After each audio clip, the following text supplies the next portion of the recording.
আমাদের কিছু ভুল আছে জানেন। আমাদের 24 পরগনায় 50টা লোক জলসায় বসে আছে, 30টা হর্ন দিয়েছে, কি লাভ আছে বলুন? আচ্ছা, আপনারা আওয়াজ কি সবাই শুনতে পাচ্ছেন?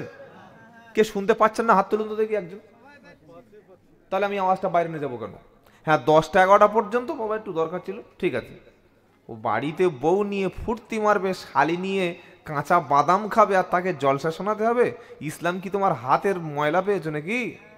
হ্যাঁ, রাত 10টার সময় হুজুর বাড়িতে জামাই এসছে, ফোন করে বলছে, আসসালামু আলাইকুম ইমাম সাহেব, কোথায় আছো? বললে আমি সবে খেয়ে ঘুমাচ্ছি। তাড়াতাড়ি আমার বাড়ি এসো। জিজ্ঞাসা করুন, রাত 10:30 11টার সময় ফোন করে বলছে, হুজুর কোথায়? বলে ঘুমাচ্ছি। তাড়াতাড়ি চলে আসো। ফোন করেছে যেতে হবে, তা না হলে ইমামতিটা চলে যাবে। হুজুর মনে করলে হয়তো কেউ মরে যাচ্ছে, যাই একটু দোয়া টোয়া করে দেবো। হুজুর জুতো নেওয়ার সময় মনে নেই, বাঁ দিকের জুতো ডান দিকে, আর একটা জুতো খালি পা চলে গেছে। গিয়ে দেখছে বড় এইরকম একটা মুরগি ধরে আর ছুরি হাত দিচ্ছে। কি রে ভাই, তুমি যা ফোন করলে আমি শুনলাম তোমার বাবা তো হার্ট অ্যাটাক করেছে। বলে না, মুরগিটা জয় হয়। মুরগি জয় যেন আমার ডেকেছে। বিসমিল্লাহ আল্লাহু আকবার বললে যে কোনো মুসলমান জবাই করলে খাওয়া হালাল হবে, বলুন সুবহানাল্লাহ। ওই ইমাম সাহেবের ডেকেছে, ইমাম সাহেবের ডেকে না। এই যে মানুষকে অকারণে হয়রানি করা, পেরেশানি করা, এটা উচিত না। মনে রাখবেন, জলসা শোনা ফরজ, ওয়াজিব, সুন্নাত না, নফল। একটা অসুস্থ মানুষ, কোন হার্টের পেশেন্ট তো থাকতে পারে, পারে না? হ্যাঁ, একজন বৃদ্ধা সারাদিন ঘুম হয় না, রাত 10টার সময় সে একটু ওষুধ খেয়েছে, ঘুমাবে, আপনি কানের কাছে মাইক বেঁধে সারা রাত বদদোয়া করবে, এর পাপটা কমিটির হবে, আর তাকে বেশি পাপ আমার হবে। মাইকওয়ালারা নিরীহ লোকেরা বললে তো ফুল ভলিউমে দিয়ে দেবে। আমি তোদের বলি সাউন্ড কমে, বলি তো দরকার নেই। এই কমন সেন্সগুলো আমাদের থাকার দরকার। মাধ্যমিক পরীক্ষা এই সামনে জানুয়ারি শেষে ফেব্রুয়ারিতে শুরু হবে, প্রচুর প্রোগ্রাম আমাদের করতে হয়। জলসার দিন সকালবেলা কমিটি ফোন করে বলছে, হুজুর থানা থেকে বলেছে মাইক চালানো যাবে না। ঠিক বলেছে, একদম ঠিক বলেছে। মাধ্যমিক পরীক্ষা একটা ছাত্রের সবচাইতে জীবনের বড় পরীক্ষা, মানে উঁচু স্তরে যেতে গিয়ে তার জীবনের প্রথম বড় পরীক্ষা। আর তুমি ধর্ম প্রচার করতে গিয়ে গোটা এলাকায় মাইক বেঁধে রাত কাল জলসা আর আজকে সকাল থেকে মাইক চলছে, এটা উচিত নয়। কেন এরকম 10-12টা বক্স দিলে আওয়াজ পাওয়া যায় না? আমাদের নির্বুদ্ধিতার কারণে আমরা মুসলমান আজকে ঠকে যাচ্ছি, আমাদের কারণে। আমরা শিক্ষা দিকের দিকে মোটে নাই, কিন্তু এইসব করতে দিলে খুব আছে। কি বুঝলেন? এগুলো বুঝতে হবে আমাদের, এগুলো ভাবতে হবে।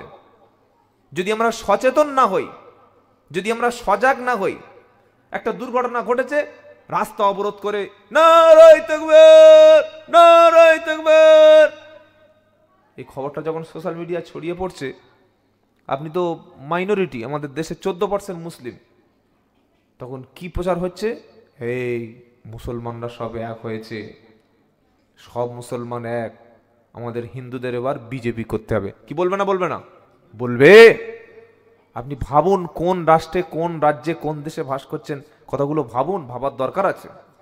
তো যাই হোক, সচেতন আমাদের জীবনে খুব জরুরি। সচেতন না হলে আপনি বাঁচতে পারবেন না।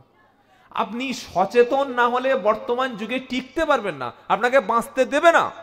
কে আপনার পক্ষে কথা বলবে? কটা ব্যক্তি আপনার পক্ষে পার্লামেন্টে আছে বলুন? কথা বলার লোক নাই। আর আপনি কথা বেশি বললে না, মুন্ডু কেটে জলাঙ্গি নদীতে ফেলে দেবে, মুন্ডু কেটে ভাগীরথীতে ভাসিয়ে দেবে, খবর পাওয়া যাবে না। সেজন্য এই বর্তমান যুগে বেঁচে থাকা এত চ্যালেঞ্জ, হিকমতের সঙ্গে, বুদ্ধির সঙ্গে, সচেতনতার সঙ্গে মুসলমানদের পা ফেলতে হবে। গোটা পৃথিবীর ইহুদি, খ্রিস্টান, মুশরিক, তাদের একটাই লবি যে মুসলমানদেরকে পৃথিবী থেকে মিটিয়ে দাও। তা না হলে যে ভারতবর্ষের মধ্যে মুসলমানরা 750 থেকে 800 বছর রাজত্ব করেছে, সেই মুসলমানদের ওয়াকাফ সম্পত্তির বিল পার্লামেন্টে আসলো কি করে? আপনারা ঘুমাচ্ছেন, জেগে নাই। কিন্তু যারা আলেম ওলামা, যারা সচেতন, যারা কনসাস, যারা একটু এই বিষয়ে খবর রাখে, সব ওলামাদের ঘুম চলে গেছে। তার মধ্যে মসজিদ, মাদ্রাসা, খানকা, ঈদগাহ, কবরস্থান, এগুলো দখল করে ডিএম, ডিস্ট্রিক্ট ম্যাজিস্ট্রেটের হাতে দেয়া হবে। তিনি যদি মনে করেন আজকের কবর দিতে দেবো, তিনি যদি মনে করেন যে কে দাফন হবে, তিনি যদি মনে করেন ঈদের নামাজ পড়তে দেবো, তবে হবে, তা না হলে হবে না। এটা হচ্ছে ওয়াকফ বিল সংশোধন করা হয়েছে। আপনি ভাবতে পারছেন কোন জায়গায় আছেন? হই হই করলে হবে না বাবা, সচেতন হবো বলুন ইনশাআল্লাহ। যেটা শোনাচ্ছিলাম, আর আরেকটা জিনিস, সেটা না বললেই নয়, আমরা মুসলমানরা রাজনীতিকে অনেকে মনে করি ওটা খারাপ লোকেরাই করে, রাজনীতি করছে মানে লোকটা চোর। না, এই কথাটা বলে আপনি পিছিয়ে পড়েছেন, আপনি এই কথাটা বলে ইসলামকে অপমান করেছেন। হযরত মুহাম্মদ সাল্লাল্লাহু আলাইহি ওয়াসাল্লাম মদিনায় যাওয়ার পরে যখন মদিনার দায়িত্ব নিলেন, সাম্রাজ্য দেশ রাষ্ট্র পরিচালনা যখন করার দায়িত্ব পেলেন, তখনই মদ বন্ধ হলো, তখনই সুদ বন্ধ হলো, তখনই জেনা বন্ধ হলো। মদ, সুদ, জেনা, ব্যভিচার, হত্যা, দুর্নীতি এগুলো মক্কায় বন্ধ হয়নি, মক্কায় সম্ভবও হয়নি। কি বললাম, কথা বুঝতে পেরেছেন? আপনি রাজনীতি করবো না, খারাপ লোকেরা করে, তো সব লোকেরা যদি খারাপ হয় তো আজকের এই ওয়াকফ বিলটা আটকাবে কে? কি গো, আপনার হাতে তো কিচ্ছু নেই। আপনি বড় জোর হই হই করে 34 নম্বর জাতীয় সড়কটা একটু গিয়ে বেলডাঙ্গার কাছে বা ওই সারগাছির কাছে বা বহরমপুরে একটু 2 ঘন্টা অবরোধ করলেন, পরে র্যাপ এসে পাচা ফাটিয়ে যখন আপনাকে বহরমপুর জেলে ভরে দেবে, তখন এবার ওই বিয়ে বাচ্চা সব ভিক্ষা ধরে চলে যাবে, এর বেশি উপায় নেই। কিন্তু আপনার যদি আইনজীবী থাকে, আপনার যদি দুটো উকিল থাকে, আপনার যদি দুটো লয়ার পড়াশোনা করার ছাত্র থাকে, আপনার যদি দুটো একটা ভালো শিক্ষিত ছেলে রাজনীতিতে নামে, একটা ডিস্ট্রিক্ট ম্যাজিস্ট্রেট ডিএম কিংবা একটা বিএলআর অফিসার, একটা এসডিপিও অফিসার, একটা থানার আইসি, কয়েক লাখ এরকম অশিক্ষিত মুসলমানের থেকে একটা যদি আইসি, একটা ওসি তৈরি করতে পারেন, একটা আইপিএস তৈরি করতে পারেন, একটা ডব্লিউবিসিএস তৈরি করতে পারেন, আপনি হই হই করে করবেন কি? সেটা ইহুদিরা, খ্রিস্টানরা, আমাদের হিন্দু ভাইরা, শিখ সম্প্রদায়, জৈনরা সবাই করতে পেরেছে। আমরা মুসলমান এখনো গরুর মাংস নিয়ে ভাগাভাগি। কি গো, কুরবানির সময়। আল্লাহ হেফাজত করুক। সচেতন, আপনাদের কষ্ট দিলাম না বাবা, সচেতনতার জন্য বললাম। দেখি কারা কারা রেগে গেছেন, একটু তাকবীর দিন। নারাই তাকবীর, নারাই তাকবীর। এটা হচ্ছে বয়স্কদের গলা, এখন ইয়ংদের গলা হয়নি। বয়স্ক লোকেরা আরেকবার বললো, সব ভালো করে গলা খুলে বলতে হবে, যেন আওয়াজ পৌঁছে একদম পুরো পশ্চিমবঙ্গে ছড়িয়ে পড়ে। লিল্লাহি তাকবীর। জোরে হয়েছে হযরত? হয়েছে? পিছনের লোকগুলো মাংস খাওয়ানো হয়েছে তো সবার? আওয়াজ হয়নি, জোরে। লিল্লাহি তাকবীর। আল কোরআন, আল হাদিস, দ্বীন ইসলাম বলুন জিন্দাবাদ। দ্বীন ইসলাম, আল কোরআন, আল হাদিস, ভারতবর্ষ বলুন জিন্দাবাদ। আল্লাহ আমাদের কবুল করুক, সকলে বলুন আমিন। জ্ঞানী লোকেরা, শুধু মানুষরা, আল্লাহ ভাইরা, যেটা শোনাচ্ছিলাম, তাহলে একটা মালাকুল মউত এতগুলো লোকের রূহ কবজ করে কি করে? হাজার হাজার ফেরেশতা আছে, নেককার পরেশগার লোকের কাছে এসে ফেরেশতারা দাঁড়ায়। নবী বলছেন, ইমানদার ব্যক্তি ইন্তেকালের সময় নেককার ভালো সুন্দর একটা ব্যবহার, সুন্দর আকৃতিতে ফেরেশতা এসে জান্নাত থেকে একটা সবুজ রেশমের চাদর এনে, মুমূর্ষ ব্যক্তি ঈমানওয়ালা, নামাজ ছিল, কোরআন ছিল, পরেশগার ছিল, ওই রকম ব্যক্তির মুখের কাছে যখন ধরে, একটা মশক, একটা ডাবর, একটা কলসি, একটা পানির পাত্র নিচের দিকে মুখ করে দিলে পানিটা পড়তে মোটে যেমন দেরি হয় না, ইমানদার মোমেন ব্যক্তির রূহটা ওই শরীর থেকে বার হয়ে আসতে মোটেও বিলম্ব হয় না। ইমানদার ব্যক্তির কাছে গিয়ে মালাকুল মউত ইমানদারকে সালাম দেবে। যেটা হবে না, সুবহানাল্লাহ। চলো তুমি জান্নাতে চলো, তোমার 5 ওয়াক্ত নামাজ ছিল, বাপ মা তোমার উপরে খুশি ছিল, পাড়া প্রতিবেশীর সঙ্গে ভালো ব্যবহার তোমার ছিল, তুমি কখনো মানুষকে কষ্ট দাওনি, মাদ্রাসায় দান করেছো, মসজিদে দান করেছো, মিথ্যা কথা কখনই বলনি, তুমি মরবে, তুমি ইন্তেকাল করবে, মৃত্যু হলো ইমানদারদের জন্য একটা হাদিয়া। জোরে বলুন না সুবহানাল্লাহ। মৃত্যুটা ইমানদারদের জন্য কি গিফট। বিয়ে বাড়িতে আমরা গিফট নিয়ে যাই, যাই না? যাই না? জোরে বলো, নিয়ে যাই। বিয়ে বাড়িতে গিফট নিয়ে যাওয়া হলো, বিভিন্ন অনুষ্ঠানে, জন্মদিনে গিফট নিয়ে যাওয়া হলো, কিন্তু মৃত্যু বাড়িতে গিফট নিয়ে যাওয়া, জোরে বলুন, হয় না? হয় না বলছেন তো? এই দেখাবো দেখাবো, মেয়ে মরা বাড়িতে গিফট নিয়ে যায় না, কিন্তু মেয়েদেরকে গিফট হিসাবে মরা বাড়িতে ছেড়ে দি। হাসিনা ভাবি বিউটির মা, তাসনিয়ার মা, মুস্কানের মা সালমা ভাবি এমন সাজা সেজেছে, আর বিয়ে বাড়িতে যাচ্ছে ঠোঁটে লিপস্টিক দিয়ে, মুখে মেকআপ পরে, মাথার চুলগুলো ঠিক নাই, ছোট পিটকাটা ব্লাউজ পরে মাইয়েতের সামনে গিয়ে কাঁদতে শুরু করেছে। আধ ঘন্টা কাঁদলো। মাইয়ের যখন দাফন হয়ে গেল, এবার সুন্দর করে গরু জবাই করে 1 কুইন্টাল গোশ খালি জবাই, 1 কুইন্টাল মাংস রান্না হয়েছে মরা বাড়ি। ফেরেশতা এসে বলছে মরা বাড়ি না, এটা বিয়ে বাড়ি। বুঝতে পারছেন কি গো, মরা বাড়ি কোনোদিন রান্না হয়? ওলামারা বসে আছে, জিজ্ঞাসা করে দেখুন, যদি কোনো বাড়িতে কেউ মারা যায়, ওই বাড়িতে 3 দিন রান্না বান্না হবে না। ওই বাড়িতে তার প্রতিবেশী, আত্মীয় স্বজন, সেই ব্যক্তি মারা গেছে, ছেলেরা মেয়েরা আত্মীয় স্বজনেরা সবাই দুঃখে আছে, তাদের সমব্যথী জানানোর জন্য, সহানুভূতি সিম্প্যাথি দেখানোর জন্য প্রতিবেশী 3 দিন ওই বাড়িতে রান্না করে খাবার পাঠিয়ে দেবে। কতদিন বললাম? আর আমরা বিয়ে বাড়িতে লাশটা হাফ দিতে পারেনি, সবে কবরে শুইয়েছে, বলে মাংস দে। ওখানে হাতটা ধুয়ে এসছে, ওই মাটি দিয়ে হাতে একটু মাটি লাগে না, হ্যাঁ, ওই হাত ধুয়ে এসে দেখি মাংসে হাত মেরে বসে আস।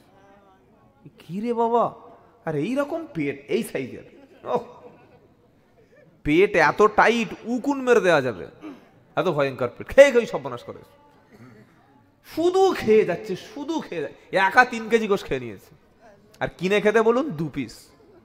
কি গো, হ্যাঁ, এরকম প্রচুর লোক আছে। বললাম আমি 100 পিস রসগোল্লা খাই, 10 টাকা দামের। সেই শান্তিপুরের রসগোল্লা, নদিয়ার রসগোল্লা মারাত্মক, রানাঘাটের খাস্তা গজা 100 পিস খায়, ওটা বিয়ে বাড়ি। আর নিজের ঘরে ক পিস? বলে নিজের ঘরে, বলে আমার একটু সুগার আছে। এত চালাক মা, হ্যাঁ, নিজের ঘরে সুগার। আর অনুষ্ঠানে দিলে মাল পুরো ছা যেন একদম চায়নার জেনারেটর। কি বুঝলেন? এই বেইনসাফি কেন বাবা? বাবাজিরা, আল্লাহওয়ালা ভাইরা, জ্ঞানী জনেরা, সুধী মানুষেরা, মাইয়েতের সামনে ওই ব্যক্তির রুহু যখন নিয়ে গেল, আমার নবী সাল্লাল্লাহু আলাইহি সাল্লাম বলল, কোন মানুষ যখন মারা যায়, জীবিত লোকের কাজ হলো তখন তোমরা যত দ্রুত পারো গোসল করিয়ে দাও, যত দ্রুত পারো তাকে কাফন পরিয়ে আল্লাহর জিম্মাদারিতে পৌঁছে দাও। ছেলে মরে গেছে, গোসল দেবে কে? কথা বলো না, আল্লাহ। গোসল দেবে কে? বেটা ছেলে মরে গেছে, গোসল দেবে কে? জোরে বলুন। মেয়ে ছেলে না তো, বেটা ছেলে। আর মেয়ে ছেলে মরে গেলে গোসল দেবে কে? জোরে বলো। আপনাদের এলাকায় মরে গেলে গোসল দেয়? গোসল দেয়? মেয়েদের গোসল দেয়। গোসল যখন দেয়, ঢালাই রাস্তায় দেয় নাকি কাপড় ঘিরে দেয়? হ্যাঁ, পুকুরে শুয়ে গোসল দেয় না? বেশ, তাহলে কি সব এই মৌলবীরা পর্দার কথা বলতেই পারে। মেয়ে ছেলেদের মরে গেলে পর্দা থাকে? মরে গেলে পুকুরে, রাস্তার পাশে খোলামেলা গোসল দেবে, তাই তো নাকি? মরে গেলে পর্দা ফরজ হলো। আর সারা জীবন যখন বেঁচে ছিল তার, বলবো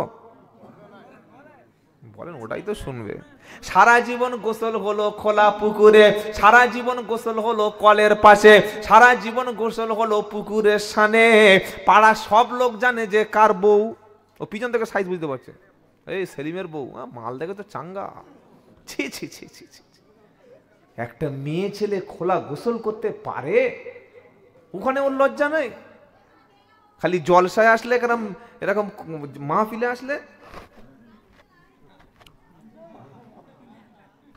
সর্বনাশ। আর এখান থেকে একবার বার হতে পারলে হয়, ও কাপড় কোথায় উড়ে যাবে ঠিক থাকবে না। মরা লোকের জন্য গোসলটা কাপড় ঘিরে দেওয়া হলো।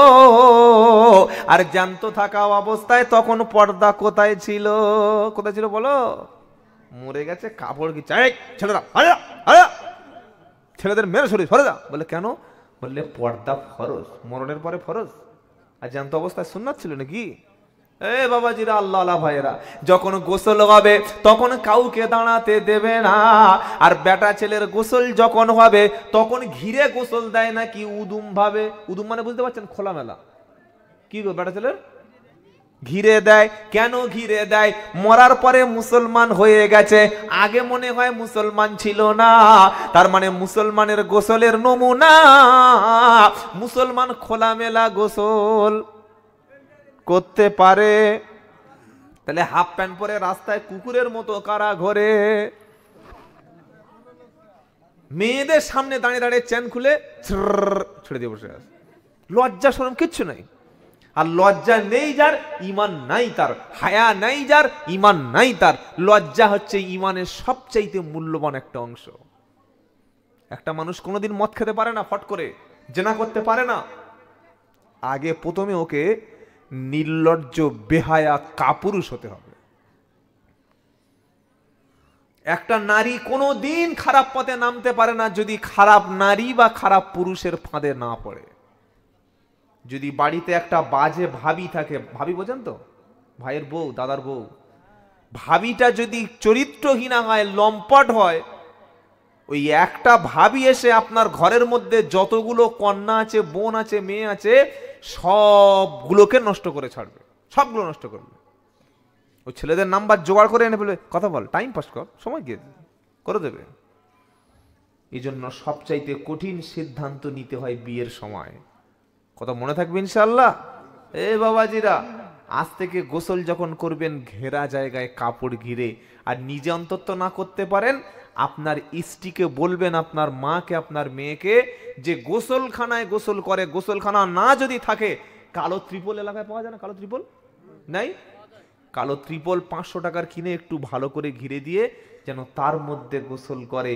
মরে গেছে ঘিরছে, আর সারা জীবন ঘেরার দরকার ছিল না, মনে পড়েনি নাকি? কি গো বাবাজিরা, আমার নবী বলল, মাইয়াত যখন হয়ে গেল, গোসল যখন হয়ে গেল, এবার বেটা ছেলের জন্য কাপড় কটা? মানে আপনারা মরা না পর্যন্ত কোনো অভিজ্ঞতা নাই নাকি? কি গো, মরা বেটা ছেলের জন্য 3টা, মেয়ে ছেলের জন্য 5টা। 3টে কাপড় বেটা ছেলেদের পরানো হয়। কাপড়ের সাইজ হাঁটুর নিচে না উপরে? জোরে বলুন। হাঁটুর। 60 বছর বয়স হলো, এখনো দাড়ি চেঁচে, হাফ প্যান্ট পরে, হাফ গেঞ্জি পরে রাস্তায় ঘুরছে। লুঙ্গি যদি পরে তো কাঁচা মারে। এ বলছে আমি মুসলমান। ফেরেশতা বলছে তুই একটা হনুমান। হনুমান মুসলমান কি রে? 60 বছর 55 বছর বয়স হয়ে গেছে, এখন মতো কাঁচা মারছে। বাড়ির বউরা মনে করছে মালটা ইয়ং বয়সে কি মাল ছিল, ডিজিটাল মাল ছিল। বুড়ো বয়সে যদি কাঁচা মেরে এই কাজ করে, তাহলে জন বয়সে কি ছিল? প্রত্যেকটা সাবালক পুরুষের জন্য নাভি থেকে হাঁটু পর্যন্ত ঢাকা ফরজ, বাধ্যতামূলক, একদম মাস্ট। কোনো কয়েকটা কারণ আছে, সেই কারণগুলো ছাড়া আপনি কাপড় হাঁটু থেকে তুলতে পাবেন না। ইসলাম বলছে একটা বেটা ছেলে আর একটা বেটা ছেলে দুজন একই বিছানার নিচে ঘুমাতে পারবে না। একই বিছানার নিচে, একই চাদরের নিচে, একই ব্ল্যাঙ্কেটের নিচে দুটো বেটা ছেলে ঘুমাতে পারবে না। দুটো মেয়ে ছেলে, এক বেটা ছেলে মেয়ে ছেলে না, আমি হুঁশ রেখে কথা বলছি। দুটো বেটা ছেলে একই চাদরের নিচে ঘুমাবে না, দুটো মেয়ে ছেলে একই চাদরের নিচে ঘুমাবে না। এর নাম হচ্ছে ইসলাম। বলুন সুবহানাল্লাহ। আগে ডিসিপ্লিন ঠিক করো, আগে পোশাক ঠিক করো।